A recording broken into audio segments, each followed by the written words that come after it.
জালেমদের কিন্তু জাতে মাতালো তালে ঠিক আছে। ওরা এমন এমন অবস্থা করতে, আরে ভাই আপনি আল্লামা মামুনুল হককে আপনি জেলে রাখবেন, রাখেন, যে এত ফষ্টি নষ্টি করার দরকার কি? কি অবস্থায় তারা নিয়ে যেত দেখেছেন?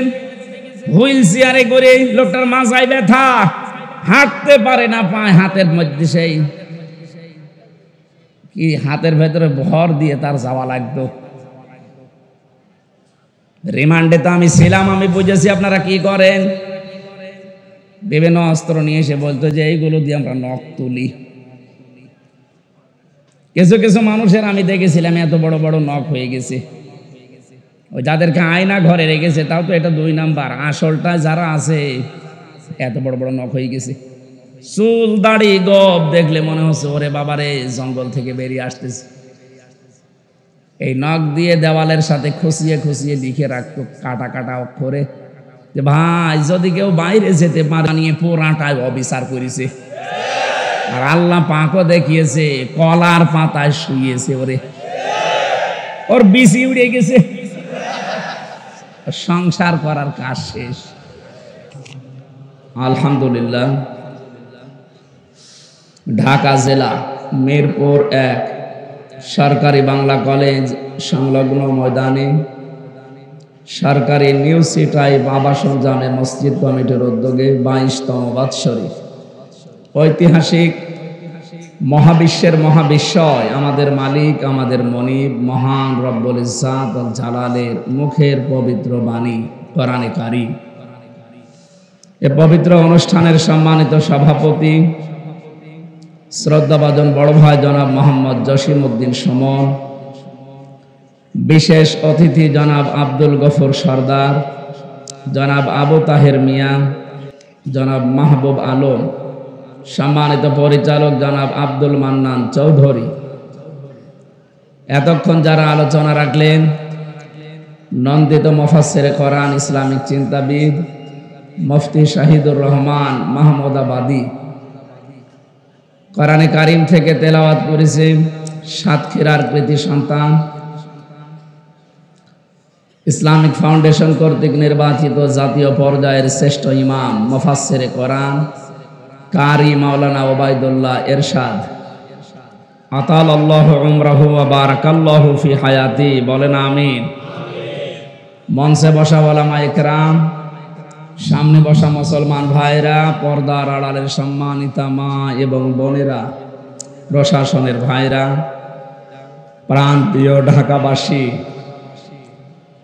আল্লাহর দরবারে শুকরিয়া জানাচ্ছি যিনি একটা জগদ্দল পাথর আমাদের বুকের উপর থেকে নামিয়ে দিয়েছেন। ওয়াদানা আনকা ওয়িজরাক আল্লাযী আনকাযা যাহরাক। হে নবী, আয়ামে জাহিলিয়াতের যে পাথর বোঝা, এটা আপনার পিঠকে বাঁকা করে রেখেছিল, আমি কি ওই বোঝা আপনার পিঠ থেকে নামিয়ে দেইনি? 1500 বছর আগে আয়াতটা নাযিল হয়েছে। ওই সময় ছিল আইএমএ জাহিলিয়াতের যুগ।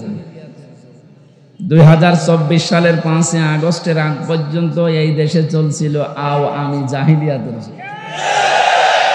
শব্দ দুইটা প্রায় কাছাকাছি, আইএমএ আর আওয়ামী, কাজ কারবারও প্রায় এক। আমি আবু জেহেলের জীবনী পড়ে দেখেছি, ও 14টা কর্মসূচি হাতে নিয়েছিল যতদিন দায়িত্বে ছিল রাষ্ট্রের। এই হচ্ছে না, এখানে কথা বলবেন, মাইক কি ঠিক করবেন?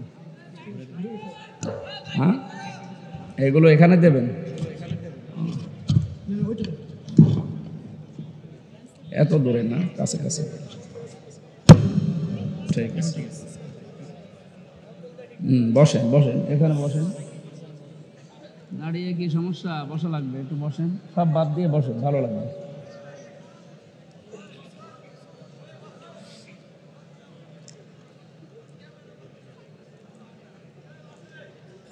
ও যতদিন পর্যন্ত দায়িত্বে ছিল, ক্ষমতা ছিল, 14টা কাজ করেছিল।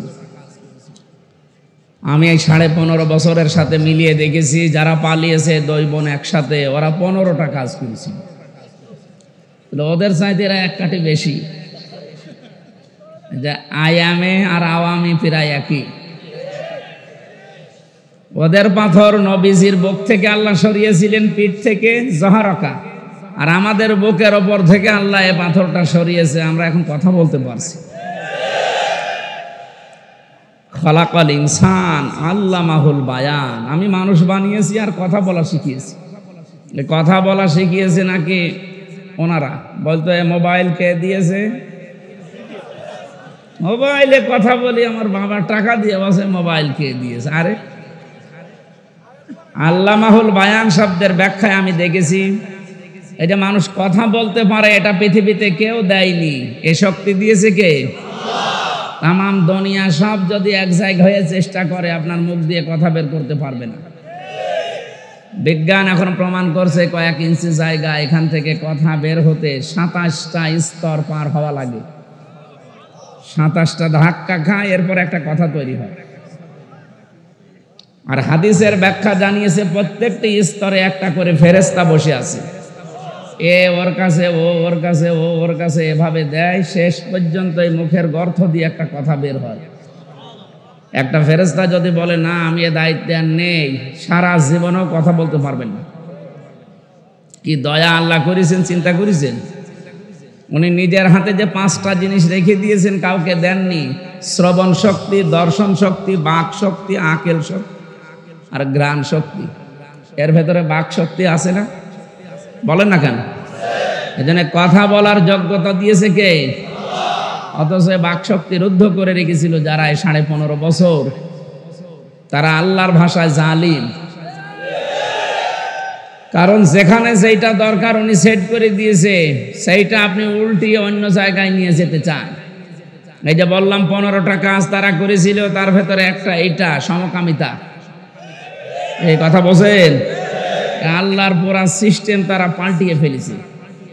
পৃথিবীতে একটা সাগর আছে, ডেড সি, মৃত সাগর, সেখানে কোনো প্রাণী বাঁচে না। এই সমকামিতা করার কারণে তাদের উপর আল্লাহ গজব দিয়েছিল। আমাদের দেশটাকে এরকম ডেড সি বানানোর জন্য অনেকে গোপন ষড়যন্ত্র এখনো মেতে আছে। ঢাকাতে মানবতার অফিস খোলার নামে এরা সমকামিতার অফিস খুলতে চায়। এদেশে একটা মুসলমান বেঁচে থাকতে আমার মনে হয় আল্লাহর বিরুদ্ধে যায় এমন কোন কাজ হতে দেওয়া হবে না ইনশাআল্লাহ। আল্লাহ রাব্বুল আলামিন বলেন, আলাম তারা ইলাল্লাযীনা বাদদালু নি'মাতাল্লাহি কুফরা ওয়া আহাল্লু কওমাহুম দারাল বাওয়ার। ইলা আখিরি আয়াত। সূরা ইব্রাহিমের ভেতরে আল্লাহ বলেন, হে নবী আপনি কি দেখেননি ওই মানুষগুলোর দিকে যারা আল্লাহর নিয়ামতকে পাল্টিয়ে ফেলেছি কুফরি দিয়ে। কুফর মানে ঢেকে ফেলা। কুফর মানে আল্লাহ পাক যেভাবে যেভাবে যা দিয়েছেন ওইটাকে যারা পাল্টিয়ে ফেলতে চায়, ঢেকে ফেলতে চায়, এই মানুষগুলোকে আল্লাহ পাক বলেন আপনি দেখেন না কেন ওদের দিকে একটু।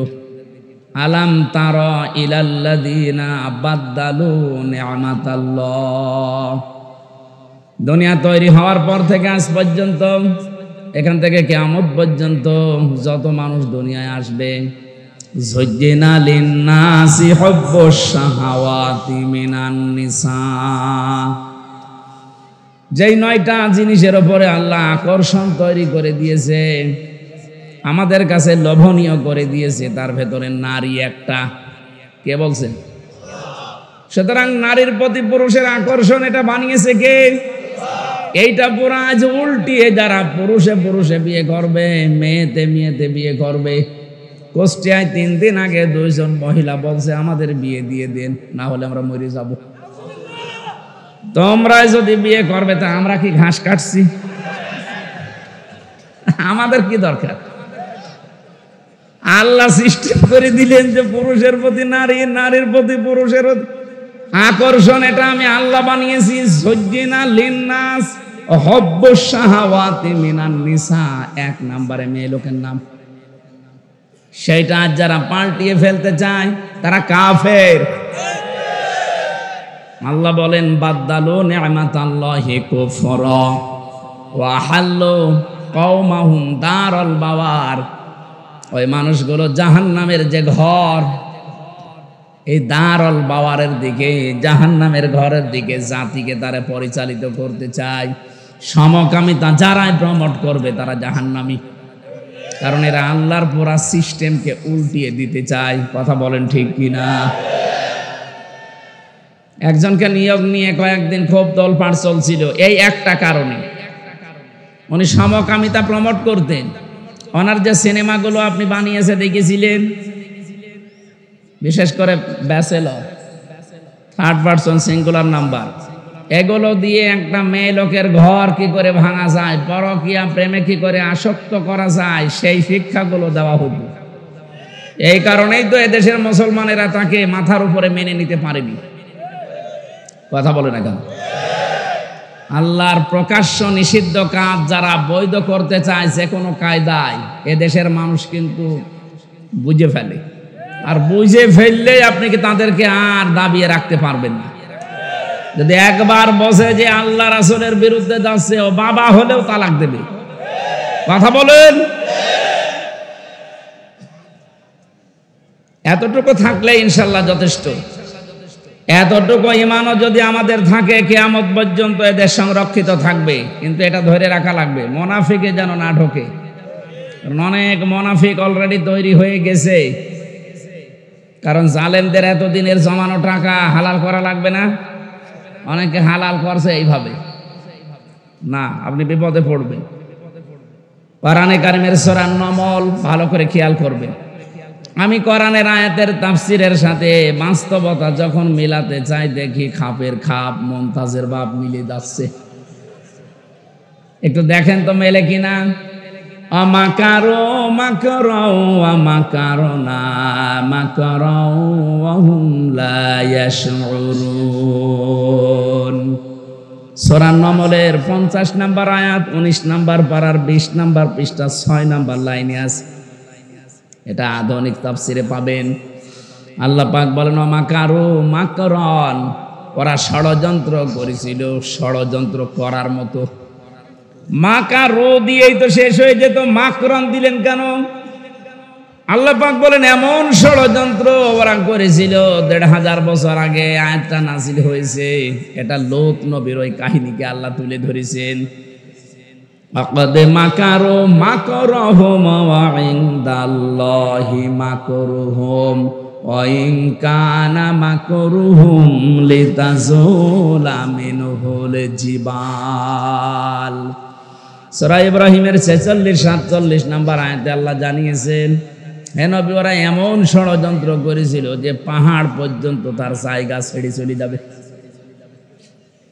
ওদের ষড়যন্ত্রের জাল এত গভীর ছিল।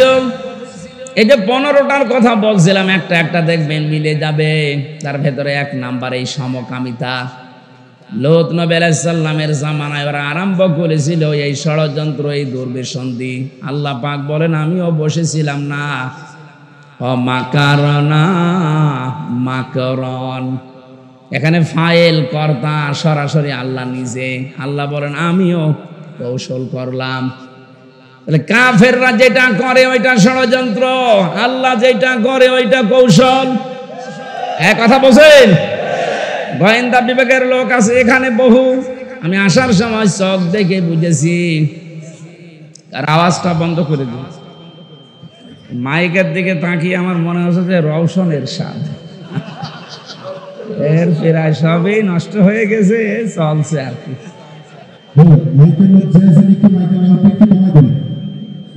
কই তারা কই কি করেন কি? ঢাকা এভাবে থাকলে হবে? আপনাদের তো গ্রামে পাঠিয়ে দেবে।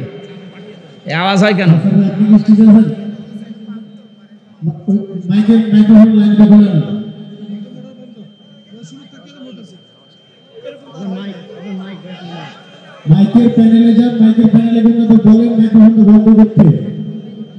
কোনটা?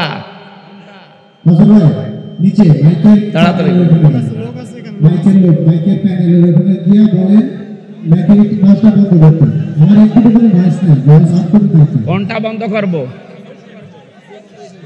সুবহানাল্লাহ আলহামদুলিল্লাহ লা ইলাহা ইল্লাল্লাহ সুবহানাল্লাহ আলহামদুলিল্লাহ লা ইলাহা ইল্লাল্লাহ লা ইলাহা ইল্লাল্লাহ।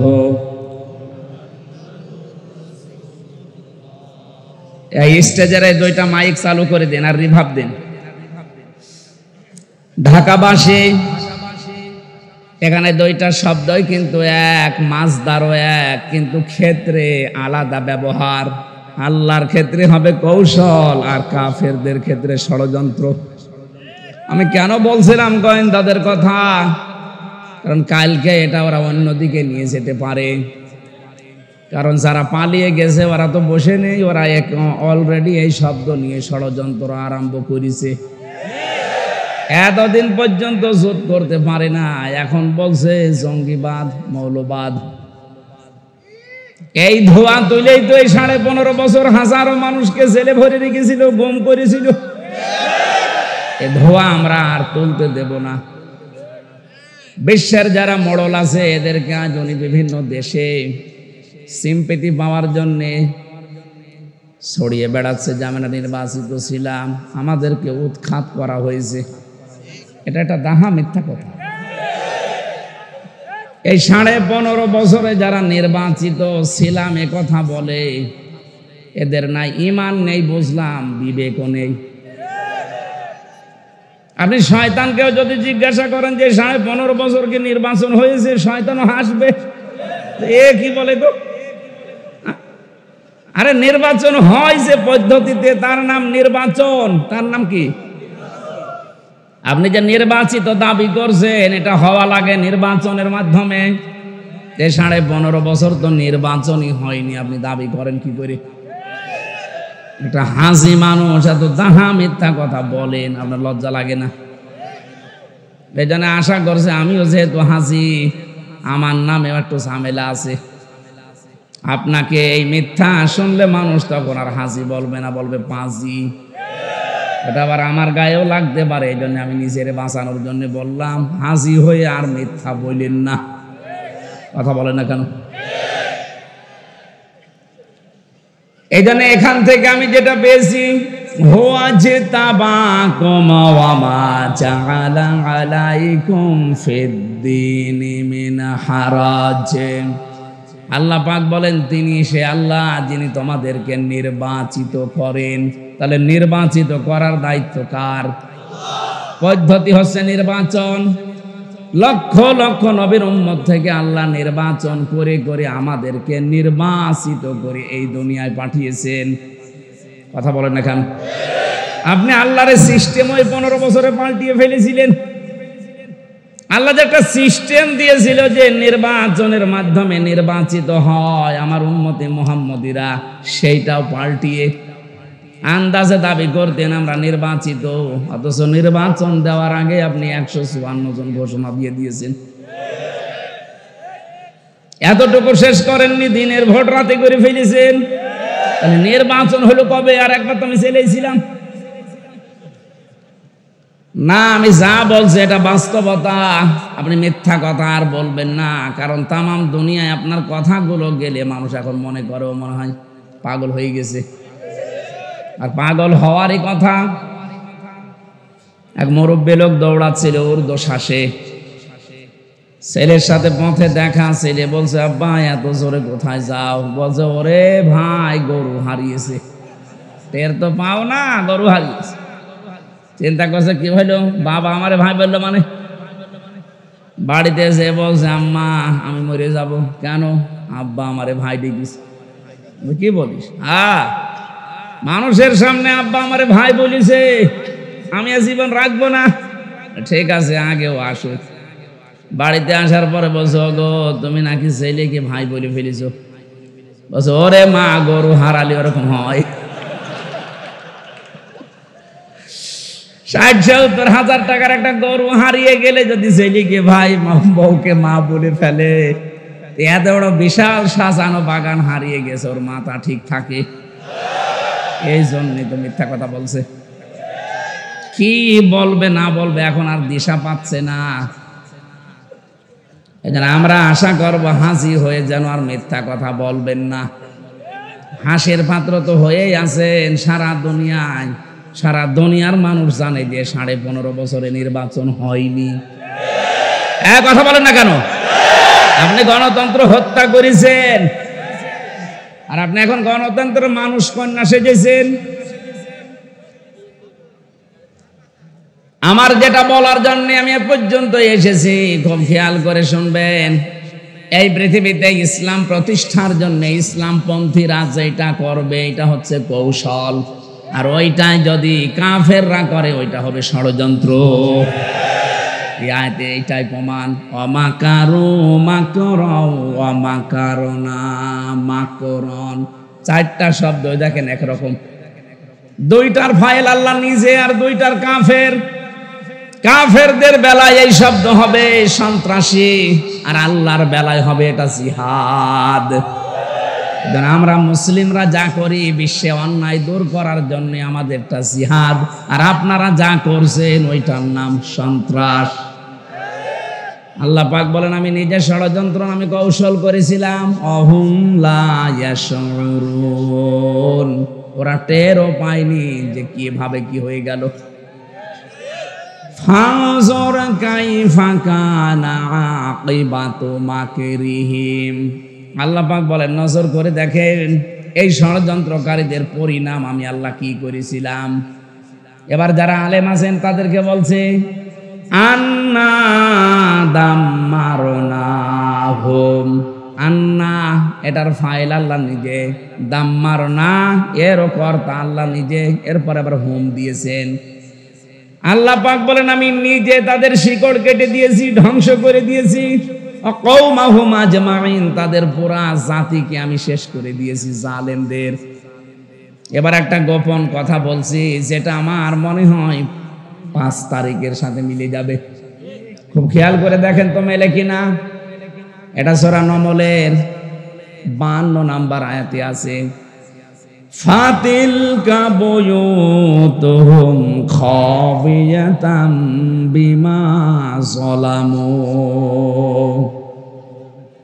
এখানে তিলকার আগে ফা আছে। আরবি গ্রামার অনুযায়ী ফা শব্দটা 19টা অর্থে ব্যবহার হয়। কি আমি কি বানিয়ে বলছি? আলেম যারা আছে তারা তো জানবে।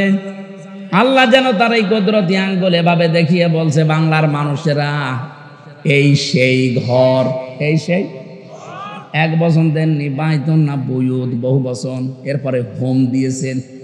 আল্লাহ বলেন এই সেই ঘর, এই জালেমদের ঘর এইগুলো। বিমা যালামু, এদের জুলুমের কারণে আমি আল্লাহ এই ঘরের অবস্থা কি করেছি জানেন? মাঝখানের শব্দ আছে খাবিয়াতান, গৃহ শূন্য করে দিয়েছি, ওজাড় গৃহ বানিয়ে দিয়েছি, জনশূন্য করে দিয়েছি, মরুভূমি বানিয়ে দিয়েছি, নিকৃষ্ট এবং পদদলিত বানিয়েছি। খাবিয়াতান মানে সার শূন্য করে দেওয়া। আপনি দেখেছেন আগস্টের 5 তারিখের পরে বিকাল 5টা বাজতে বাংলার যত জালেমের ঘর আর অফিস ছিল সব পরিত্যক্ত হয়ে গেছে। এটা করেছে কে? কাদের দ্বারা? এ দেশের জনগণের দ্বারা। আল্লাহ বলেন হে নবী এই সেই ঘরগুলো আপনি কি দেখতে পান না? এই সেই ঘর। খাবিয়াতান আমি ওজাড় গৃহ বানিয়ে দিয়েছি, পরিত্যক্ত করে দিয়েছি। বিমা যালামু, এই জালেমদের জুলুমের কারণে। এটা যে কত বাস্তব এটার প্রমাণ আপনি দেখবেন কুষ্টিয়ার হানিফ সাহেবের বাড়ি।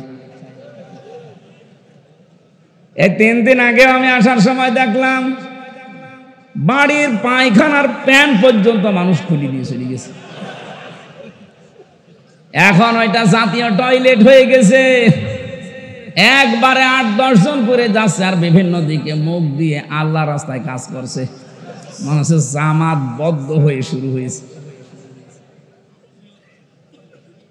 আমি চিন্তা করলাম 8-10 জন একসাথে যাচ্ছে কি করে? কারণ আছে। কয়েকদিন আগের পেপারে দেখলাম ওই যে বড় ঘর যেটা ঢাকাতে, এত আবেগ নিয়ে মানুষ সেখানে যেত, চুমা খেত ঘরে, অথচ ঘরটা এখন পরিত্যক্ত। 3 মাসের ব্যবধানে ওইটা এখন টয়লেট হয়ে গেছে। কে কথা বলছে না কেন? আপনি যান এখন দেখে আসেন। এক একজন এক এক দিকে মুখ দিয়ে সবাই একসাথে কাজ করছে। আমি বললাম না এর ভেতরে একটা কারণ আছে। কারণ কি? 16 সালে হজে গিয়েছিলাম, কাবা শরীফ তাওয়াফ শেষ করার পরে আমি একটু উপরে গেলাম, যে দেখি পেটে চরম ব্যথা। এক পুলিশকে ডাক দিয়ে বললাম, ইয়া সাদেক তাল, যে ভাই বা বন্ধু, এতক্ষণ আমার ভালোই লাগছিল, হঠাৎ আমার পেটে ব্যথা, খুব যন্ত্রণা করছে, এখানে ফার্মেসি কোথায়? আমার এখন পেটে ব্যথা করছে, এর কারণ কি? ফার্মেসিতে যাওয়া লাগবে, আপনি একটু দেখিয়ে দেন আমারে। পুলিশ আমারে বলছে, ইয়া হাজি ওর হজ্জা তাই না বিলা দুকা। ও হাজি, দেশ কোথায়? যে তুমি বাংলাদেশ। বাংলাদেশ থেকে এসেছি। পুলিশ আমারে ওর ভাষা দিয়ে বলছে, হাজি আপনি জানেন না এটা কোন জায়গা? না তো। আবু জেহেলের বাড়ি। আপনি এখনো পায়খানা না করে দাঁড়িয়ে আছেন, তাড়াতাড়ি করেন। পায়খানা করে দেখি সত্যি আমার পেটের ব্যথা ভালো হয়ে গেছে। আল্লাহ যেন আমাকে হাতে ধরে বসাতে চাচ্ছে, হামজা এত টাকা খরচ করে আসলে আরে শয়তানের বাড়ি পায়খানা না করে চলে যাবা, তাড়াতাড়ি করো। আমার তো মনে হচ্ছে ঠিক 2024 সালের 5 আগস্টের পর থেকে অনেকের বিভিন্ন রোগ দেখা দিচ্ছে, এ রোগ ভালো হওয়ার জন্য এখন এই কাজ করছে। এর পরের শব্দটা আমি বলার জন্য এই পর্যন্ত না, আমি আসতাম না। এবার আসেন, এর শিক্ষাটা কি? আল্লাহ পাক বলেন, ইন্না ফি যালিকা লাআয়াতাল লিকাওমিন ইয়ালামুন। মাঝখানে লাম আছে, এটা লামে তাকিদ। আল্লাহ পাক নিজে গ্যারান্টি দিচ্ছেন এর ভেতরে শিক্ষা আছে। কি আছে? কাদের জন্য? লিকাওমিন ইয়ালামুন, যারা জ্ঞানী, এই জাতির জন্য শিক্ষা এখানে আছে। এখন আমার প্রশ্ন, শিক্ষাটা কি? মুফাসসিরিন ইকরাম জবাব দিয়েছেন, শিক্ষা এই, আল্লাহ পাক যখন কোন এলাকাকে খাওয়াবিয়াতান বানিয়ে দেন তাদের জুলুমের কারণে, পরবর্তীতে যারা ওই জায়গায় বসবে তারা যেন চিন্তা ভাবনা করে জীবন চালায় যে আমরাও যদি জালেম হয়ে যায় আমাদেরও বাড়ি ঘর কিন্তু এরকম পরিত্যক্ত হয়ে যাবে। এই জন্য আগামীতে যারা চেয়ারে বসবেন তারা চিন্তা ভাবনা করে চালাবেন। এ জালেমদের 15 বছরের এত বড় শিকড় যদি আল্লাহ কেটে দিতে পারে, ফাকতি আদাবিরুল কওমিল্লাযিনা যালামু আলহামদুলিল্লাহি রাব্বিল আলামিন। বলেন আল্লাহু আকবার। আল্লাহ বলেন জালেমদের শিকড় কেটে দেওয়া হয়ে গেছে। কে বলছেন? এদের এত বছরের শিকড়। আপনি এখন তাকান, ইউনিয়ন থেকে শুরু করে একেবারে আন্তর্জাতিক লেভেল পর্যন্ত এমন কোন জায়গা নেই জালেমদের শিকড় ছিল না। এইগুলো যদি আল্লাহ কেটে দিতে পারে, আগামীতে যারা বসবে তাদের শিকড় কাটতে আল্লাহর দেরি হবে। আল্লাহ পাক শুধু বলবেন কোন, ইন্নামা আমরুহু ইযা আরাদা শাইআন আইয়াকুলা লাহু কুন ফায়াকুন। আমি যখন কোনো কাজের ইরাদা করি, ইচ্ছা করি, কিছুই করা লাগে না, শুধু কোন বলি, ফায়াকুন হতে 1 সেকেন্ডও দেরি লাগে না। 1:30টা থেকে 5:30টা, 3.5-4 ঘন্টার ভেতরে যদি সারা বাংলাদেশের 630টা থানা জালেমদের যত বাড়ি ছিল আমার জানা মতে একটাও নেই। কিছু না কিছু হলেও কাজ, দরজা জ্বালানোর কাজ ভাঙা হয়েছে, এখন পরিত্যক্ত হয়ে পড়ে আছে। চুয়াডাঙ্গায় যিনি ছিলেন, সেলুন, চুল কেটে বেড়াতো। সেলুন মানে কি? চুল কাটে না? এই লোকের বাড়ি ঘরের অবস্থা দেখেছেন? অথচ কি দাপট ছিল এ 15 বছরে। কত কিছুর মালিক হয়ে গিয়েছিল নামে বেনামে। মানুষ তার নাম পর্যন্ত পাল্টিয়ে দিয়েছিল এলাকায়। কি সুন্দর নাম তার, সোলাইমান হক জর্দার সেলুন। ওরা নামই পাল্টিয়ে নাম দিয়েছে হনুমান। হ্যাঁ, এই যে হোসাইন আছে, জিজ্ঞাসা করেন, ওর বাড়ি ওখানে। ওর নাম এখন আর কেউ সেলুন বললে চেনে না, ওর নাম বলা লাগে। হনুমান কোথায়, তার বাড়ি কোনটা মানুষ দেখিয়ে দেয়, এই যে সেই জাতীয় টয়লেট। 3 মাসে যদি এই অবস্থা হয়ে যায়, 3 বছর চাইতে দেন, এদেশে জালেমদের একটা চিহ্নও থাকবে না। আমাদের শিক্ষা এখান থেকে আমরা যেন জালেম হয়ে না যাই, কারণ জালেমদের বিরুদ্ধে সরাসরি মামলা দেবে আল্লাহ নিজে। সূরা শূরা 25 নম্বর পারা 6 নম্বর পৃষ্ঠার 12 নম্বর লাইনের 42 নম্বর আয়াতের প্রথম অংশে আছে, ইন্নামাস সাবিলু আলাল্লাযিনা ইয়াযলিমুনান নাস। অবশ্যই আমি আল্লাহ মামলা দায়ের করব দুনিয়ায় যারা মানুষ হয়ে মানুষের উপরে জুলুম করে। ইয়াযলিমুন আল মুসলিমুন আল্লাহ দেয়নি, দিয়েছে। ইয়াযলিমুনা মুজারে বর্তমান ভবিষ্যৎ প্রেজেন্ট ফিউচার, আল্লাহ মুসলিমুন না দিয়ে নাস দিয়েছেন একবারে। মানুষ হয়ে যারা মানুষের উপরে জুলুম করেছেন এতদিন, তারা আল্লাহর মামলার আসামি। বিশ্বজিৎ কি মানুষ ছিল না? এক কথা বলছেন এখন, সে মুসলমান না কিন্তু সে তো মানুষ। বলুন কি করে মারলেন তাকে? আমার সাথে জেলে ছিল ওই ছেলেটা, খুলনায় বাড়ি, ওই যে 18 মাইল নাকি আছে না ভাই, ওখানে বাড়ি ওর, শাওন। আমি বললাম আপনি এইভাবে কপ মারলেন কি করে? বলছে আমার মাথা ঠিক ছিল না। মাথা ঠিক ছিল না, কি হয়েছিল বলো? সেই দিনই আসতো তখনই মানুষ চিল্লিয়ে উঠতো যে ফুল হাতা আসতেছে। তার মানে ও তো মুসলমানই দেয়নি, এই জন্য ফুল হাতা আর আমরা হাফাতা। ও বলেছে যে ভাই আমি মুসলমান না, আমি শিবির না। কিসের শিবির, কিসের জামাত? আমি হিন্দু মানুষ। তারপর আমরা ছাড়ি নাই। কি করলেন আপনি এই কাজটা করে? এখন তো ফাঁসির আসামি থেকে যাবজ্জীবন 30 বছর জেল খাটা লাগবে।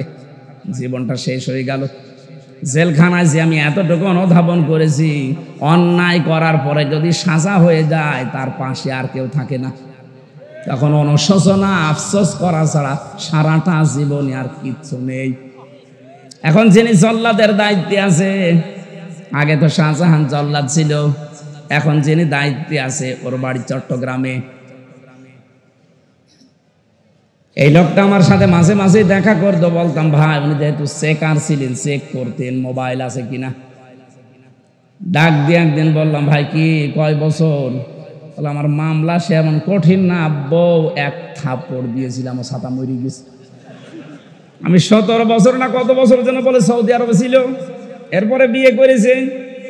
বিয়ের পরের বছরে ওর বর সাথে গন্ডগোল, কি ওর স্ত্রী আর ওর মার সাথে মিল নেই।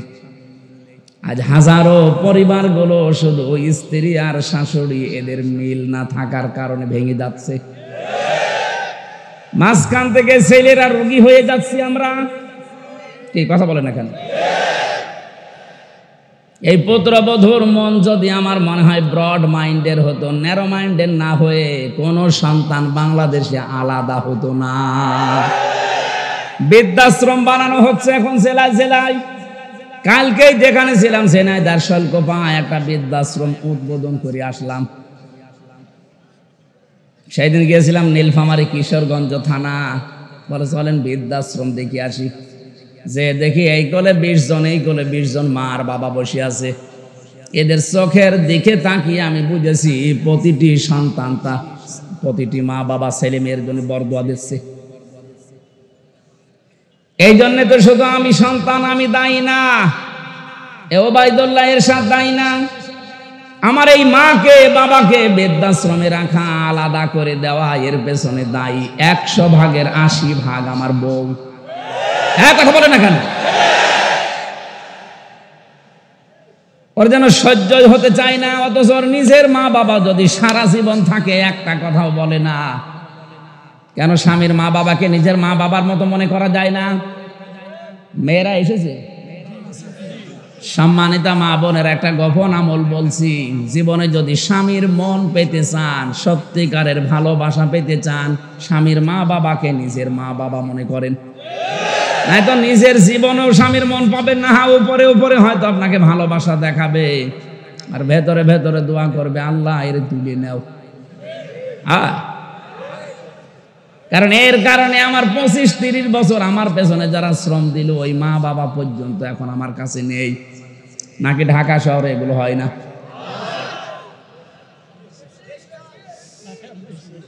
ঢাকাবাসী কোন মহিলা কোন স্ত্রী যদি চায় যে আমার স্বামী আরো বেশি দিন বেঁচে থাক, আমার স্বামীর সম্মান, আমার স্বামীর সন্তান, আমার স্বামীর এই প্রভাব প্রতিপত্তি, টাকা পয়সা এগুলো আরো বেড়ে যাক, নবীজি বলেন ওই মহিলার উচিত তার স্বামীকে সব সময় তাকিদ দেওয়া, স্বামী তুমি যাই করো না কেন রক্তের সম্পর্কগুলো অটুট করো। তুমি তোমার ভাইয়ের সাথে সম্পর্কটা ঠিক রাখো, তোমার বোনের সাথে সম্পর্ক ঠিক রাখো, মা বাবার সাথে সম্পর্ক ঠিক রাখো, তোমার চাচা চাচি ফুফা ফুফি এদের সাথে সম্পর্ক ঠিক রাখো, কারণ এদের সাথে সম্পর্ক রক্তের কিসের, অথচ এদের সাথে আর সম্পর্ক খারাপ করার পেছনে দায়ী এই বউগুলো। আরে বউগুলোকে পিন দেয়, ঔষধ দেয় ওই বোর মার ওর বড় বোন, ওখান থেকে শুধু ঔষধ পাঠায়, ওই আর কতদিন থাকবি, আলাদা হয়ে যা। আমার মনে হয় ঢাকাতে এরকম কিছু হচ্ছে, এই জন্য এত আওয়াজ দিচ্ছে। কার কার বউ এরকম ছোট মনের, একটু হাত তোলেন তো। এই না আছে, এই যে কোন জাহান্নামে আছে আপনি টের পাচ্ছেন না, আমি টের পেয়েছি। এটা ক্যামেরাটা একটু ওইদিকে ঘোরাও, ওরে তামাম দুনিয়ায় দেখাক যে আল্লাহর ওলি একটা পাওয়া গেছে। না ভাই, খুব ঝামেলা আছে। এতদিন পর্যন্ত মেয়ে লোক ক্ষমতায় ছিল, এই জন্য নারী নির্যাতনের আইন খুব কড়াকড়ি। চাচা এরশাদ একবার গিয়েছিল, কিন্তু পুরুষ নির্যাতনের আইন ও ছাতাছিলি করেনি। ও যদি একটু শক্ত আইন করে যেত তো পুরুষ নির্যাতনেরও আইন আছে। বলেন তো, এই যে জল্লাদটা ও খালি একটা থাপ্পড় দিয়েছিল খালি সংশোধন করার জন্য, বউ শুধু কারণে অকারণে মায়ের সাথে তর্কাতর্কি করতো, মাকে কিছু দিলেই বউ রাগ করতো। শেষ পর্যন্ত বলছে আমি যে একটা থাপ্পড় দিলাম যে আমার টাকা আমার মাকে দেব, তোর কি? ছাতা মরে গেল, অথচ আজ আমি 30 বছর জেল খাটতেছি। একটা মানুষ বলেন তো 17 বছর বিদেশে, 20-22 বছর না হলে তার বিদেশ যায়নি। মনে করেন 20 বছর, 17 বছর আর 30 বছর, কত হয়? ওর জীবনে আর কি থাকে? এই জন্য জেলখানার একটা অভিজ্ঞতা আপনাকে আমি বলছি শিক্ষার জন্য। আবেগে পড়ে কোনো কিছু করতে যাবেন না। একবার যদি জীবনে কোনো ঝামেলা হয়ে যায়, সারা জীবন ওই 4 দেওয়ালের মাঝে বসে পস্তাবেন, কাউকে পাবেন না। আমি তো কিছু না করে গেছি তাই কাউকে পাইনি, আর আপনি অপরাধ করে যাবেন, আপনার বউ তখন অন্য জায়গায় চলে যাবে, আপনার ছেলে মেয়ে আপনার শত্রু হয়ে যাবে। এই পারিবারিক এই সমস্যার কারণে কত সন্তান পর্যন্ত তার বাবার নামে দেখলাম মামলা দিয়েছে। কে ভাই আপনাকে মামলা দিয়েছে? কে বলে আমি আমার ছেলে, ওর মাকে নাকি আমি মেরে ফেলেছিলাম। বলেন নাউজুবিল্লাহ। এটা শুধু পারিবারিক জীবন গেল, সামাজিক আছে, রাজনৈতিক আছে, আন্তর্জাতিক কিছু নিয়ম আছে। আমরা যেন সতর্ক থাকি, যদি কোনো কারণে কোনো অপরাধের সাথে জড়িয়ে আবেগে হোক, কারো নির্দেশে হোক, একবার যদি আপনি চলে যান, শাস্তি পেয়ে যান, তখন ওই নেতাকে আর খুঁজে পাবেন না। আমার ভাইরা, আমি যেটা বোঝাতে চাচ্ছিলাম, আমাদেরকে আজকে থেকে জুলুম, এখান থেকে একেবারে পুরা জীবন মুক্ত হওয়া লাগবে, নাই তো আমি কিন্তু আল্লাহ মামলার আসামি হয়ে যাচ্ছি। পুলিশের কাছে বাধা দিলে হয় পুলিশবাদী কেস, আর মানুষের ওপরে জুলুম করলে হয় আল্লাহবাদী কেস। মানুষের ওপরে জুলুম করলে কেস করবে কে? আপনি লক্ষ্য করেছেন শব্দটা? আল্লাহ বলেন আমি নিজে মামলা দেব। মামলার বাদী যত বড় হয় মামলা তত কঠিন হয়। আমাদের নামে মামলা দিয়েছিল রাষ্ট্র, যদি এরশাদ ভাই দিত সলিমদ্দি, আমি 3 দিনও আটকে রাখতে পারতো না। যত টাকা লাগে টাকা পয়সা দিয়ে বেরিয়ে চলে আসতাম, কারণ আমি আকিস গ্রুপে চাকরি করতাম। কয় টাকা লাগবে আপনার বলেন? এমন মানুষ মামলা দিয়েছে, টাকা না লাল দাগ দিয়েছে, যতবার তুলবেন মামলায় জামিন হবে না। এই জন্য মামলার বাদী যত বড়, কেস তত কঠিন হয়। এখানে আল্লাহ পাক নিজে মামলার বাদী জালেমদের বিরুদ্ধে। সুতরাং এই 15.5 বছরে 1628টা চেয়ারে যারা ছিল এই দেশে প্রত্যেকেই আল্লাহর মামলার আসামি, কেউ ডাইরেক্ট কেউ ইনডাইরেক্ট, এরা আল্লাহর মামলার আসামি, এদের কোনো মাপ নেই। আল্লাহু লা ইয়াহদিল কওমাজ জালিমিন, ইহদি মুজারে, বর্তমান ভবিষ্যৎ প্রেজেন্ট ফিউচার। আল্লাহ বলেন জালেমদের আমি হেদায়েত দিচ্ছি না, দেবও না। এজন্য জালেমদের কপাল পুড়ে গেছে, দুনিয়াও আপনার শেষ, আখিরাত তো শেষ হয়ে গেছে। জালেমদের চোখের দিকে মুখের দিকে এখন তাকালে দেখবেন শুধু চিন্তা চিন্তা আর চিন্তার ছাপ। আরে ভাই, জেলে তো আলেমরাও ছিল, কই তাদের মুখে দেখতাম হাসি। আর এখন আজকে কর্নেল ফারুক খানের দিকে তাকান, চেহারা দেখেই মনে হচ্ছে ওর সব শেষ হয়ে গেছে। কি হতাশার ছাপ চেহারার ভেতরে। কোরআনে কারিম আল্লাহ 1500 বছর আগে ওদের এই মুখের ছাপের কথা জানিয়েছে। আল্লাহ পাক বলেন সূরা আনামের 44 নম্বর আয়াতের মাঝের অংশে এটা আছে, হাত্তা ইযা ফারিহু বিমা উতু আখাযনাহুম বাগতাতান ফাইদাহুম মুবলিসুন। ওরা যখন আল্লাহর দানকৃত নিয়ামত পেয়ে আনন্দে আত্মহারা হয়েছিল, হঠাৎ করে আমি আল্লাহ তাদেরকে ধরলাম। এদেরকে ধরেছে কে? ছাত্র জনতা মিলে শুধু ধরে নাই, আল্লাহ বলেন আমি ধরেছি ওদেরকে। ফাইদাহুম মুবলিসুন, ওরা হতাশ হয়ে গেছে, ওরা নিরাশ হয়ে পড়েছে। ওদের চেহারার দিকে আপনি তাকিয়ে দেখবেন যত রকমের চিন্তার ছাপ এই চেহারার ভেতরে ফুটে উঠেছে। ইন্নামা নুমলি লাহুম লিয়াজদাদু ইসমা ওয়া লাহুম আযাবুম মুহিন। মানুষের পাপ যখন পরিপূর্ণ হয়ে যায় তখন আল্লাহ তাদেরকে অপমানজনক শাস্তি দেয়। অপমান তো এরকম, মাজায় তো দড়ি আমারও দিয়েছিল, ওদের ওয়াজ মাজায় দড়ি। ওদেরকে দেখলে মানুষ পচা ডিম মারছে, আর আমাদের মাজায় দড়ি দেখলে পুলিশ পর্যন্ত কাঁদতো। এক কথা বলছে না কেন?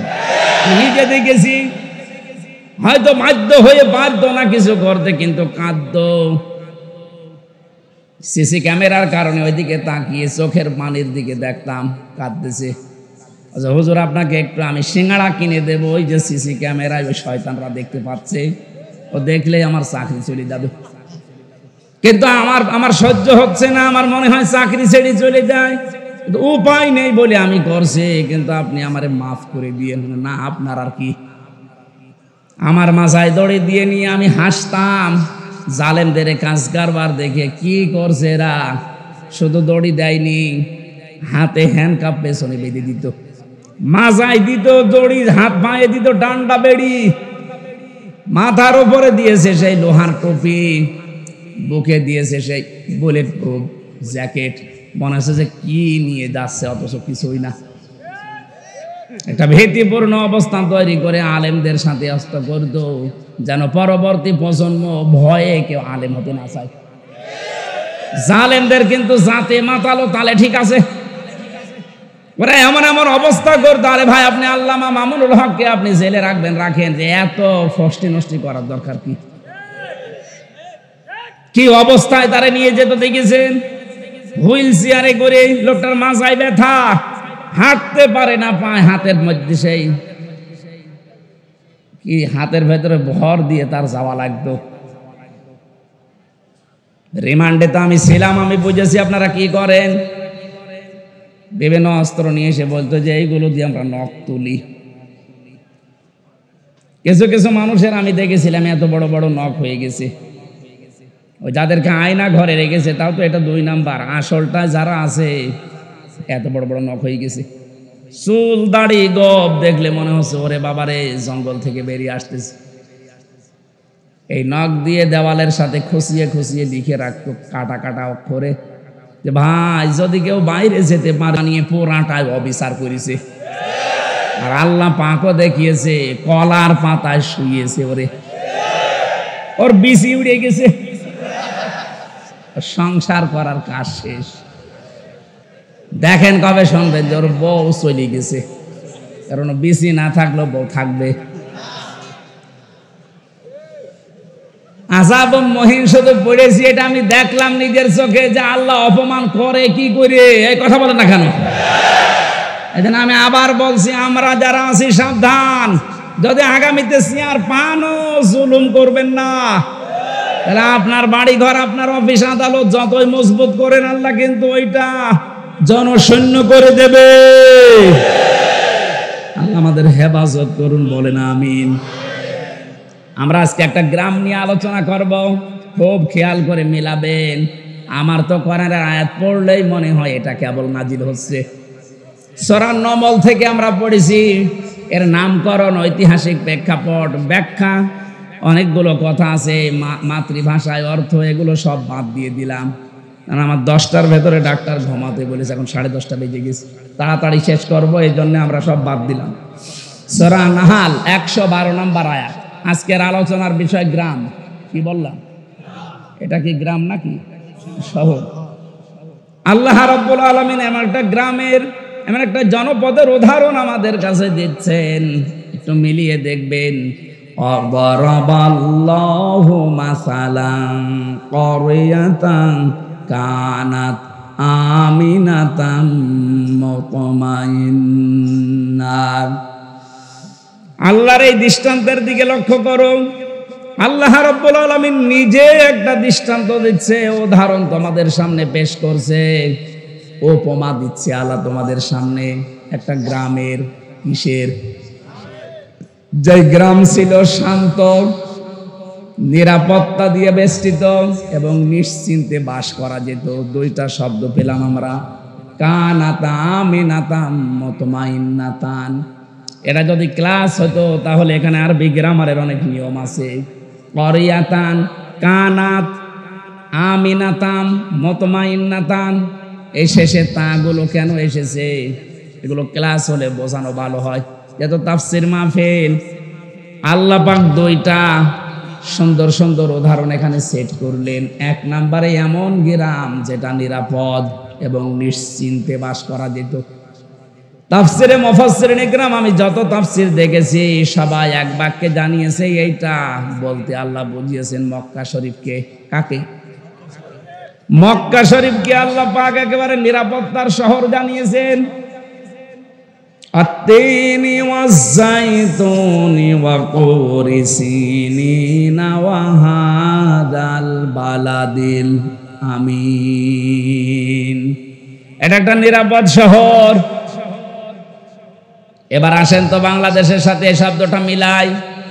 আমরাও কিন্তু ঠিক নিরাপদে ছিলাম, হঠাৎ করে সেই 47 থেকে আরম্ভ হয়েছে। কি 47 থেকে আরম্ভ? এর আগে তো শান্ত শিষ্ট নিরাপত্তা বেষ্টন করে আমরা ছিলাম। কারণ 800-850 বছর আমাদের এই এলাকাটা, এ পুরা ভারতবর্ষ মুসলমানদের হাতে ছিল। মুসলমানদের যখন হাতে ছিল তখন শিরক এত বেশি ছিল না। কারণ মুসলমান ক্ষমতা নেওয়ার পরে যে কাজগুলো করবে তার 1 নম্বরে তারা শিরক বন্ধ করবে। সূরা আলে ইমরানের এবার 93 নম্বর আয়াতের তাফসীর করা আছে। আমার তাফসীর আজকে হচ্ছে কোরআন বিল কোরআন। ভালো করে খেয়াল করুন ভাই।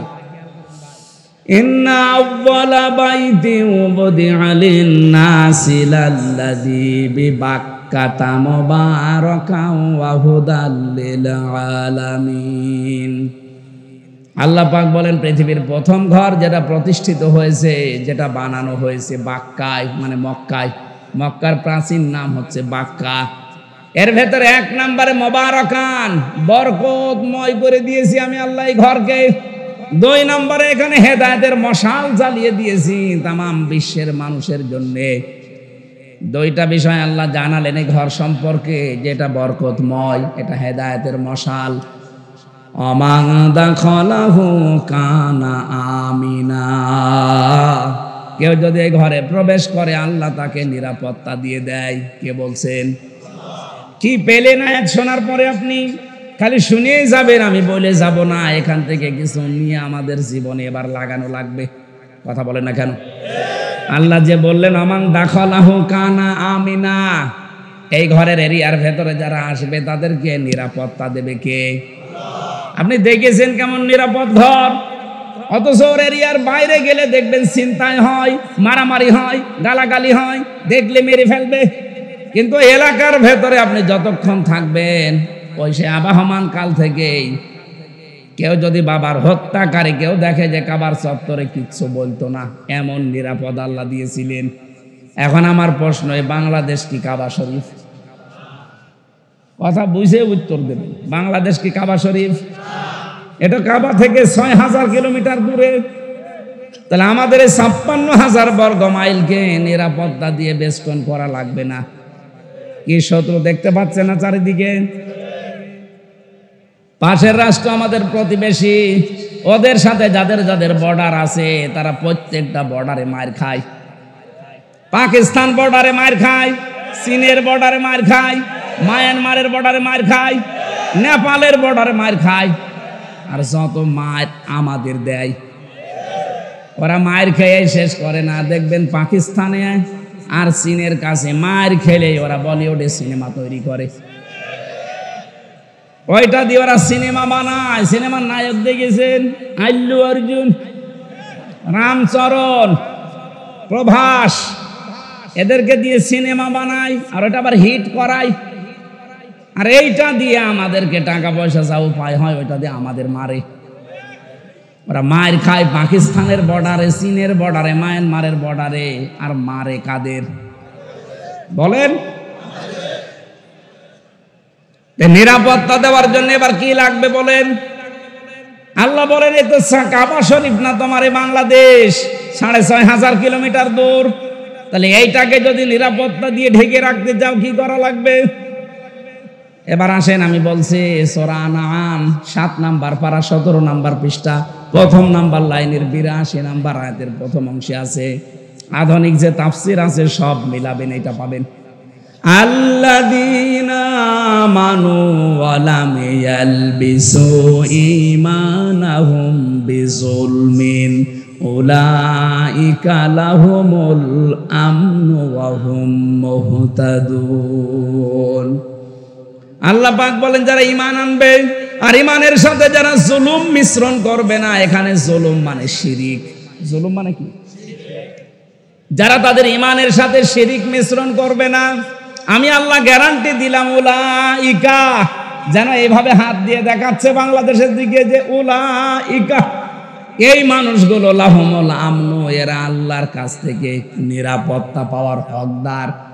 তাহলে বাংলাদেশ যদি নিরাপত্তার চাদরে কাবা শরীফের মতো ঢেকে রাখতে চান, এ দেশ থেকে জুলুম শিরিক বন্ধ হওয়া লাগবে।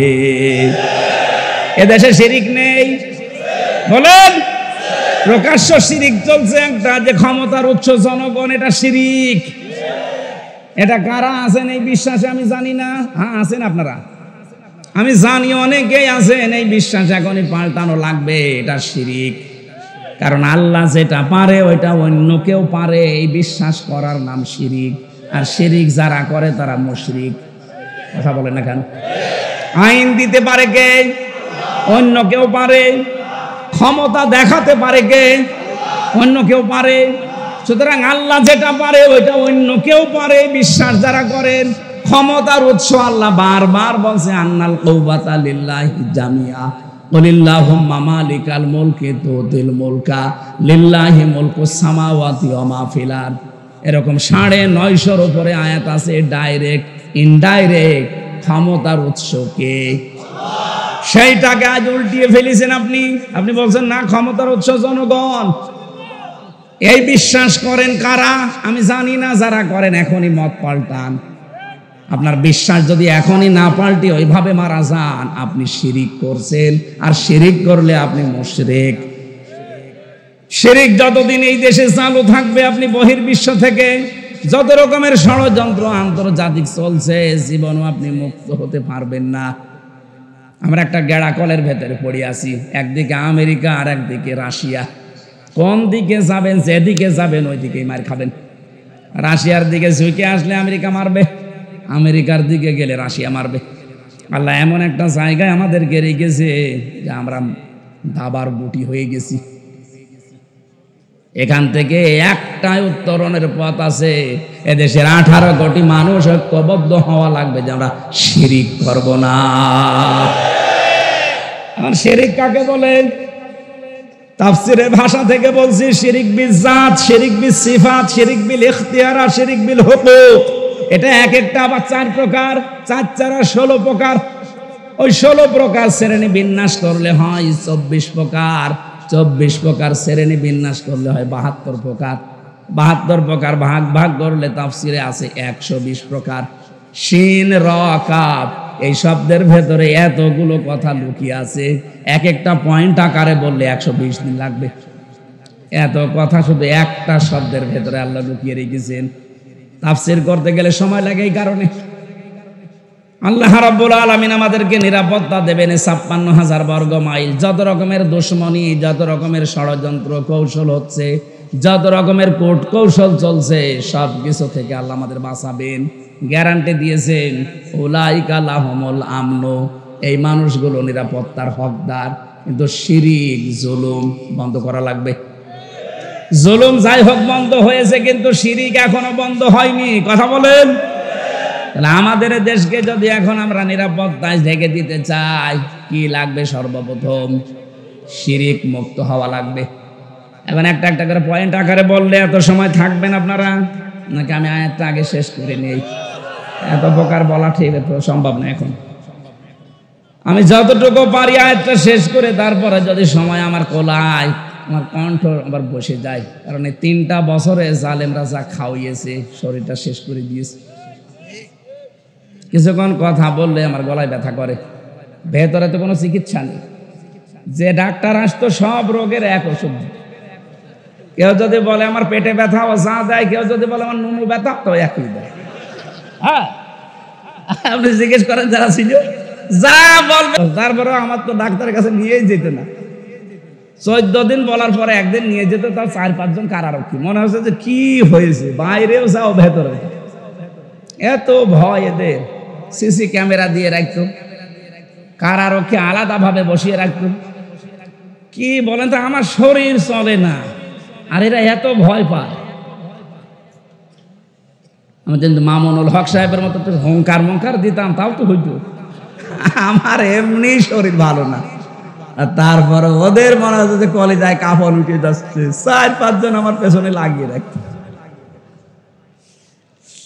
ঢাকাবাসী, আমি যে আয়াতের প্রথম 2টা শব্দ আল্লাহ জানিয়েছিলেন যে এমন একটা নিরাপদ শহর ছিল, যেই শহরের 2টা বৈশিষ্ট্য, একটা নিরাপত্তা আর একটা নিশ্চিন্তে বসবাস করা। রব্বুল আলামিন বলেন, ইয়াতিহা রিজকুহা রাগাদাম মিন কুল্লি মাকান। বিশ্বের বিভিন্ন দিক থেকে তাদের দেশে জীবন উপকরণের জন্য যা লাগতো সব আসতো। আরে ভাই, 47-এর আগের ইতিহাসগুলো আপনি পড়ে দেখেন। আমি তো দেখি নাই, শুধু পড়েছি। কি শান্তিতে ছিল তারা, কি অবস্থায় ছিল তারা। 850 বছরে এলাকাগুলো মুসলমান শাসন করেছে। একটা মানুষের ওপরে জুলুম অত্যাচার হয়েছে প্রমাণ নেই। যদি একটু কিছু পাওয়া যেত, সঙ্গে সঙ্গে বিচার হয়ে যেত। বাদশাহ নুরুদ্দিন, বাদশাহ জাহাঙ্গীর, এর কাছে একটা বুড়ি মহিলা তার যুবতী পুত্রবধূকে নিয়ে এসে বলছে, বাদশাহ জাহাঙ্গীর, তোমার এলাকায় আমি বসবাস করি, আমার ছেলেটা প্রশাসনে চাকরি করে। প্রতিদিন রাতের বেলা একটা দুর্বৃত্ত এসে আমার ভয় দেখায়।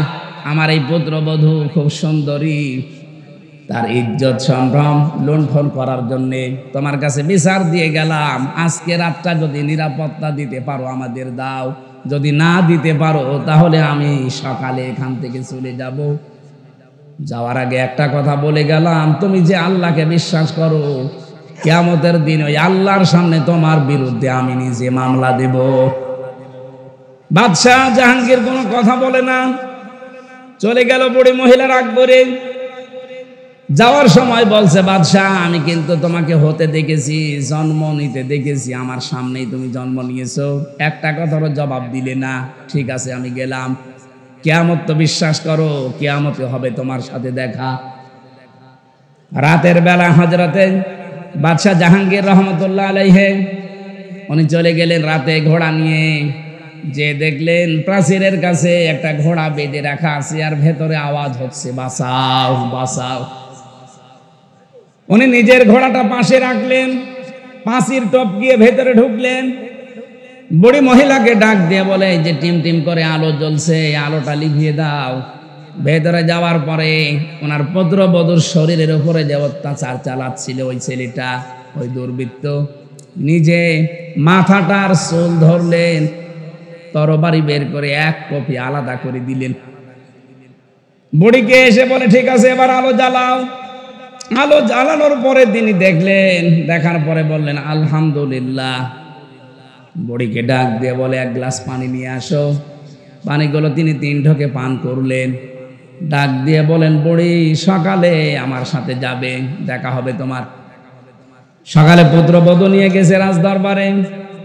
ডাক দিয়ে বলে বুড়ি এসেছো, তুমি কি জানো কেন আমি তোমাকে বাতি নিভিয়ে দেওয়ার জন্য বলেছিলাম? বলে না জানি না। তুমি যখন আমার কাছে নালিশ দিলে, বিচার দিলে, ওই সময় থেকে আমার মনের ভেতরে একটা আশঙ্কা হচ্ছিল যে আমার বাড়ির এত কাছে আমার ছেলে ছাড়া এই দুষ্কর্ম করার সাহস কারো হবে না। মনে মনে ভাবলাম আমার ছেলে আমারই মেরে ফেলা লাগবে। রাতের বেলা গিয়ে দেখি যখন এই চিৎকারের আওয়াজ, মেয়েটার কণ্ঠের আওয়াজ পেয়ে আমি নিজে বাবা হয়ে আমার সন্তানের গলায় ছুরি লাগাবো কি করে, এই জন্য আলো লিবাতে বলেছিলাম যেন মায়া আমার সামনে এসে না দাঁড়ায়। এক কপে আলাদা করার পরে আমি ছেড়ে দেব, দেই নাই। চিন্তা করলাম আলোতে নিয়ে দেখি আসলে কার মাথা। যে দেখি না ছেলেটা আমার না অন্য কারো, তখন আমি খুশি হয়ে শুকরিয়া আদায় করে ফেলে দিলাম আলহামদুলিল্লাহ। পানি আনতে বলেছিলাম এই জন্যই, যখন বিচার দিয়েছে ওই দিন থেকে শুরু করে ওই সময় থেকে এ পর্যন্ত এক ঢোকো পানি আমি খাইনি, কারণ তুমি কিয়ামতে বিচার দেবে আমাকে হুমকি দিয়েছো। নিজের মাথার যে মুকুট আছে বাদশার, ওইটা ওই মেয়েটার বুকের পায়ের উপরে রাখলেন। পায়ের কাছে রেখে বাদশাহ জাহাঙ্গীর ডাক দিয়ে বললেন বুড়ি মুসলমানদেরকে কি মনে করো আমি জানি না, আমার যে মাথার মুকুট, এই এলাকাটা আমার বাপ দাদারা মিলে আমরা আজ মুসলমানেরা 850 বছর শাসন করছি। এ বিশাল সাম্রাজ্যের দাম আল্লাহর কাছে আমার এই মুকুটের যতটুকু দাম আছে তার চাইতে বেশি মূল্য তোমার এই পুত্রবধূর ইজ্জতের। ইসলাম সত্যি যদি এসে যায়, কোনোদিন জোর জবরদস্তি করে আপনাকে ধর্ম গ্রহণ করানো হবে না। হয়তো আপনাকে বলতে পারি যে 4500 ধর্মের গ্রন্থ আছে দুনিয়ায়, আপনি আমাদেরটা পড়েন। বিবেক যদি আপনার একটু কাজ করে, আমি জানি কোরআন একটু বুঝে পড়লে আপনি আর অন্য ধর্মে থাকবেন না। যশোরের এক কলেজের অধ্যাপক, হিন্দু, বিসিএস ক্যাডার, স্যারকে আমি বলেছিলাম যে স্যার আপনি মাত্র 3টা বছর, মাত্র 3 মাস এই কোরআন শরীফটা বাংলা পড়বেন, আপনাকে আমি মুসলমান হতে বলি না। 3 মাস পরে দেখি উনি নিজের থেকেই বলছে আমি মুসলমান হয়ে যাব। আমাদের ধর্মে কিন্তু লা ইকরাহা ফিদ্দিন, জোর জবরদস্তি নেই, জবরদস্তি নেই, বাড়াবাড়ি নেই। যদি বাড়াবাড়ি জবরদস্তি থাকতো 850 বছরে এই এলাকায় কোনো হিন্দু থাকতো না। অথচ আমরা কি দেখতে পাচ্ছি, মাত্র কয়েক বছরের ব্যবধানে আপনারা এলাকায় দায়িত্বে পেয়ে পাশের রাষ্ট্র প্রতিবেশী আপনারা, অথচ কি করছেন এখন? এখানে মিথ্যা ধোয়া তোলেন, আর ভারতে হিন্দুরা মুসলমানদের উপরে অত্যাচার করেন। আপনারা আবার মানবতার কথা বলেন, আপনার মুখে মানবতার কথা মানায়। যারা মসজিদ ভেঙ্গে মন্দির বানায়, এক কথা বলেন না কেন? বাংলাদেশে একটা মন্দির ভেঙে মসজিদ বানানো হয়েছে, যদি প্রমাণ দিতে পারেন এ দেশ আপনাদের হাতে আমরা তুলে দেব। আপনারা কি উদার মনের পরিচয় দেন?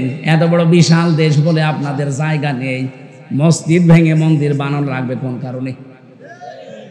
মসজিদ গুলো ভেঙ্গে ভেঙ্গে মন্দির না বানিয়ে মানুষের কর্মসংস্থান তৈরি করেন। আপনাদের উপর আল্লাহর দয়া, আল্লাহর মায়া মহব্বত আসবে। আল্লাহ পাক বলেন এই যে ইয়াতিহা রিজকুহা রাগাদাম মিন কুল্লি মাকান, তাদের কাছে বিভিন্ন দিক থেকে রিজিক আসতো।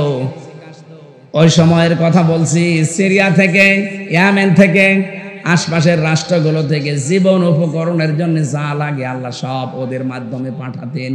মানুষের মনোভাবে তৈরি করে দিতেন, তারা মানবতার খাতিরে হলেও পাঠিয়ে দিত। আমরা যদি আজ আফগানিস্তানের মতো আল্লাহর উপরে ঈমান এবং তাকওয়া অর্জন করতে পারি, শুধু পাকিস্তান না, শুধু তুরস্ক না, শুধু রাশিয়া না, বিশ্বের যত মানুষ আছে তাদের ভেতরে আল্লাহ আলাদা একটা মনুষ্যত্ব তৈরি করে দেবে, মানবতাবোধ জাগিয়ে দেবে। তারা বাধ্য হবে আমাদের জন্য জীবন উপকরণ সব পাঠিয়ে দিতে।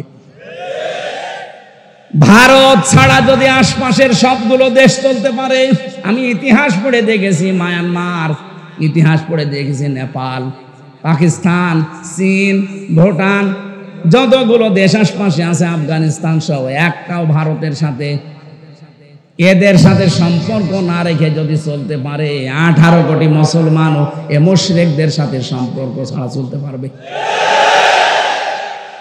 কোনো দরকার নেই আপনাদের সাথে আমার।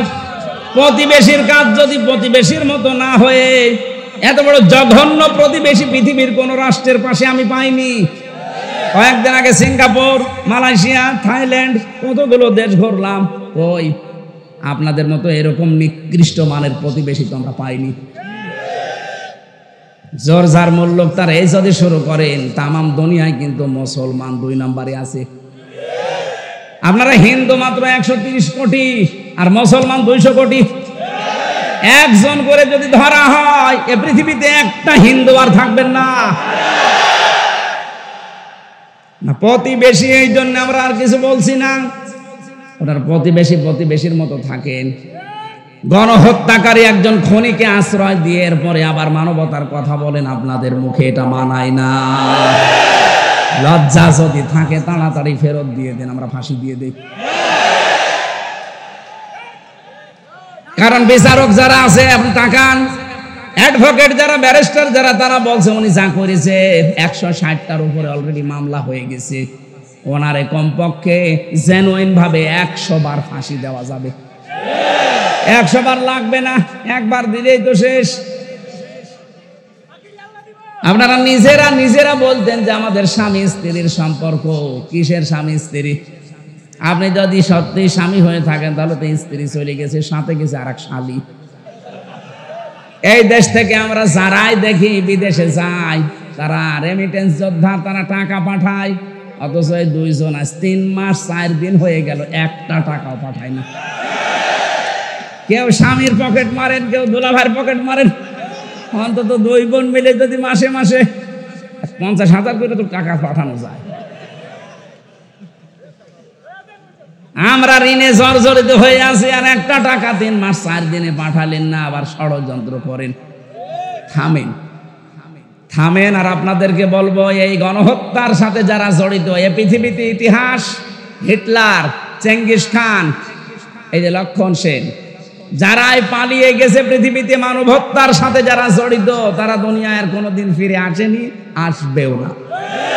এই জন্য ওই ফাঁদে পা দিয়ে আমাদেরকে এসপি সাহেব বলছিল যে মানুষকে জানাবেন, এই ফেসবুকে উন্মাদনায় পা দিয়ে অনেকে আজ উশৃঙ্খল বিশৃঙ্খল তৈরি করছে, এরা যেন থামে। কিচ্ছু হবে না, সব ষড়যন্ত্র মোকাবেলার জন্য দেশের 18 কোটি মানুষ প্রস্তুত আছে। এখন আর দল বিদল নেই, এখন সব দল এক দল, আমরা হচ্ছে মাজলুম। খালি ওই 14 দল বাদ দিয়ে ওরা তো এখন আর নেই, বাকি আমরা যা আছি 2-1 জন থাকলে ওরা এখন মুসলমান হয়ে গেছে। আমার বংশেরটা আমি বলছি, ওরা তো 100 জনের 98 জন আল্লাহর ওলিকে নবী মানত, এত শক্ত। কিন্তু এখন এই বিকাল, আগস্টের 5 তারিখের বিকাল 5টা বাজতে বাজতে আমার মোবাইল করে বলছে, ভাতিজা আমরা সব জামাত ইসলামী হয়ে গেছি। হ্যাঁ, এখন জামাত ইসলাম। আর এতদিন বলতো আমাদের বঙ্গবন্ধু আমাদের নবী, মানে নবী বলতো না কিন্তু এরকম মানতো। নবীজিকে গালি দিলে কিছু বলতো না, কিন্তু ওরে যদি কেউ একটু পান থেকে চুন খসে, গোষ্ঠীতে গন্ডগোল বাজিয়ে দিত, এরকম কঠোর অবস্থা ছিল। আর বিকাল 5টা বাজতে বাজতে ওরা বলছে, ভাতিজা তুমি কোথায়? আমরা সব জামাত ইসলামী হয়ে গেছি। এই তো 14 দলের বাইরে যারা আমরা ছিলাম সবাই আমরা মাজলুম। এখন কিন্তু উহুদের ময়দানে চলছে এই বাংলাদেশটা। একটু যদি স্লিপ কাটা হয়, এখন এই গনিমতের মাল কোড়াতে ব্যস্ত থাকবেন, খালিদ বিন ওয়ালিদের মতো আকস্মিক ভাবে হামলা করে সব হত্যা করে ফেলবে। এজন্য সে অবস্থায় আছে, এগুলো সব বাদ দেন। মজলুমদের যা করা দরকার করণীয়, এখন পাহারা দেওয়া লাগবে দেশটা। বিশেষ করে যারা দায়িত্বে আছেন, সম্মানজনক একটা সময় নিয়ে তাড়াতাড়ি করে একটা নির্বাচন দেন। নির্বাচনের মাধ্যমে নির্বাচিত সরকারের আগে দেশটা তুলে দেন, তাহলে ষড়যন্ত্রগুলো বন্ধ হয়ে যাবে। আল্লাহ পাক বলেন ফাকাফারাত বিআনউমিল্লাহি ফাযাকাহাল্লাহু লিবাসাল জুই ওয়াল খাউফি বিমা কানু ইয়াসনাউন। এই মানুষগুলো আমার আল্লাহর নিয়ামতের কুফরি করেছিল। এখানে নিয়ামতের দুইটা অর্থ বেশি। এক নম্বরে আল্লাহর নবী, আল্লাহর নবীকে আল্লাহ কি করে দুনিয়ায় পাঠিয়েছিলেন? নিয়ামত। কি করে বলেন তো? লাকাদ মান্নাল্লাহু আলাল মুমিনিনা ইয বা'আসা ফীহিম রাসূলাম মিন আনফুসিহিম। অবশ্যই তোমাদের উপরে যারা মুমিন তাদের উপরে আল্লাহর দয়া এই যে তোমাদের ভেতর থেকে আল্লাহ একজন রাসূল পাঠিয়েছে। অথচ সেই রাসূলকে তারা মিথ্যাবাদী প্রমাণ করেছিল, মিথ্যাবাদী তারা অপবাদ দিয়েছিল। আল্লাহ এর পরের আয়াতে জবাব দিয়েছেন ওয়ালাকাদ জাআহুম রাসূলুম মিনহুম ফাকাযযাবুহু ফাআখাযাহুমুল আযাবু ওয়া হুম যালিমুন। অবশ্যই তাদের কাছে রাসূল এসেছিল তাদের মধ্যে একজন, কিন্তু তারা তাকে মিথ্যা প্রতিপন্ন করেছিল। এই কারণে আমি আল্লাহ তাদেরকে ধরেছিলাম, কারণ তারা জালেম ছিল। তাহলে জুলুম করার এখানে একটা পদ্ধতি পেলাম, যারা দুনিয়াতে আল্লাহর পাঠানো রাসূলদের সাথে মিথ্যা প্রতিপন্ন করে তাদেরকে কষ্ট দেয়, আল্লাহ পাক তাদের উপরে দুইটা শাস্তি পাঠায়। এক নম্বরে ক্ষোধা, দুই নম্বরে ভয়। আমার প্রশ্ন, এখন রাসূল দুনিয়ায় আছে? কথা বলেন। তাহলে ওয়ালাকাদ জাআহুম রাসূলুন এই শব্দটা ভুল। বলেন, রাসূল নাই, কিন্তু রাসূলের নায়েব আছে, নায়েবে রাসূল আছে, উত্তরাধিকারী আছে। এই যে ইরশাদ, এটা নায়েবে রাসূল। কি ইরশাদ মানে এই সেম ইরশাদ না, এই ইরশাদ এটা নায়েবে রাসূল, কারণ নামের আগে আলেম লেখা আছে। এদেশে যারা আলেম এরা আল্লাহর নবীর উত্তরাধিকারী। আল উলামা ওয়ারাসাতুল আম্বিয়া। এই আলেমদের সাথে যদি এখন কেউ বিয়াদবি করে, তাদের যদি অত্যাচার জুলুম নির্যাতনের ভেতরে ফেলে দেয়, দুইটা শাস্তি আল্লাহ জমিনে পাঠাবে। এক নম্বরে ফাযাকাহাল্লাহু লিবাসাল জু, ক্ষুধার পোশাক পরিয়ে দেবে। দুই নাম্বার আল খাউফ, ভয় লাগিয়ে দেবে। আয়াতের তাফসিরে মুফাসসির লিখেছেন, বিশ্ব নবীকে আল্লাহ যখন উপরে নিয়ে যান মেরাজে, তখন দেখলেন পিপিলিকার মতো কি যেন উঠতেছে, আবার ছোট ছোট হয়ে কালো কালো কি যেন নামতেছে। ডাক দিয়ে বললেন জিবরাইল, কি ওঠে আর কি নামে? ফেরেশতা বললেন, হে রাসূল, পৃথিবীতে আপনার উম্মতের আছে গুনাহ করে, অপরাধ করে, জুলুম করে, এটা অন্ধকার হয়ে পিপিলিকার মতো এই কালো কালো উঠতেছে। আর যে নামে দেখেন কালো কালো পিপিলিকার মতো, ওগুলো এই গুনাহর শাস্তি আল্লাহ ধরুন নামাচ্ছে।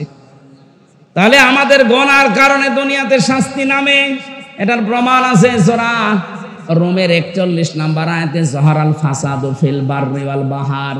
2 নম্বরের প্রমাণ আছে সূরা শুরার 30 নম্বর আয়াত, মা সাবাকুম মিন মুসিবাতিন ফাবিমা কাসাবাত আইদিকুম। 3 নম্বরের প্রমাণ আছে সূরা আরাফ 9 নম্বর পারা 2 নম্বর পৃষ্ঠার 1ম নম্বর লাইনে 96 নম্বর আয়াতে, ওয়ালাউ আন্না আহলাল কুরা আমানু ইলা আখির আয়াত। দলিলগুলো লম্বা করে বলতে পারছি না, অনেক রাত হয়ে গেছে, 11টা বাজতেছে। এই আয়াতের যে শিক্ষা আমি খুব তাড়াতাড়ি বলছি।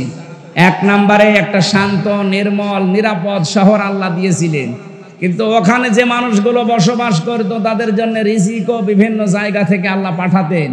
তারা যখন আল্লাহর নিয়ামতের নাশকরিয়া করা, কুফরি করা আরম্ভ করেছিল, ওই জামানার রাসূলের সাথে আল্লাহ 2টা শাস্তি পাঠিয়েছিলেন। 1 নম্বরে ক্ষুধা, 2 নম্বরে ভয়। আমরা যদি এই জামানায় যারা নবীর উত্তরাধিকারী আলেম আছে এদের সাথে আগামীতে যদি আবার খারাপ ব্যবহার আরম্ভ করি, আল্লাহ কিন্তু ক্ষুধা এবং ভয়ের পোশাক পরিয়ে দেবে। তখন আর মুক্ত হওয়া সম্ভব না, কারণ আল্লাহ যদি একবার ধরে তাহলে আর ছাড়ে না। আল্লাহ আমাদের হেফাজত করুন, আমিন। কোন গোনা যেন আমরা না করি যে গোনার শাস্তি আল্লাহ আবার নতুন করে আমাদের পাঠায়। কারণ মানুষ যে ধরনের অপরাধ করবে ওই ধরনের অপরাধের শাস্তি আল্লাহ তার উপরে দুনিয়ায় পাঠাবে। আল্লাহ আমাদের হেফাজত করুন। আমি জেলখানায় বসে যে বইগুলো লিখেছিলাম 9টা, বাইরে থাকতে 6টা, ভেতরে থাকতে 3টা, তার ভেতরে একটা আজকে নিয়ে এসেছি। ওই গাড়ি আছে, সাদা গাড়ি, ওখানে পাবেন, স্টেজে আছে কিনা জানি না, নিয়ে যাবেন, শিক্ষিত মানুষদের কাজে লাগবে, মেয়েদের জন্য কিনে নেবেন, মেয়েদের পরিবারের কাজে লাগবে। আল্লাহুম্মা আমিন। লা ইলাহা ইল্লা আনতা সুবহানাকা ইন্নী কুনতু মিনাজ জালিমিন। রব্বুল আলামিন ঢাকা জেলার মিরপুর 1 বাংলা কলেজ ময়দানের দিকে তাকিয়ে দেখো, লক্ষ মানুষেরা আমরা নারী পুরুষেরা হাত তুলেছি। কোরআনের কথাগুলো আমরা চাতক পাখির মতো শুনেছি।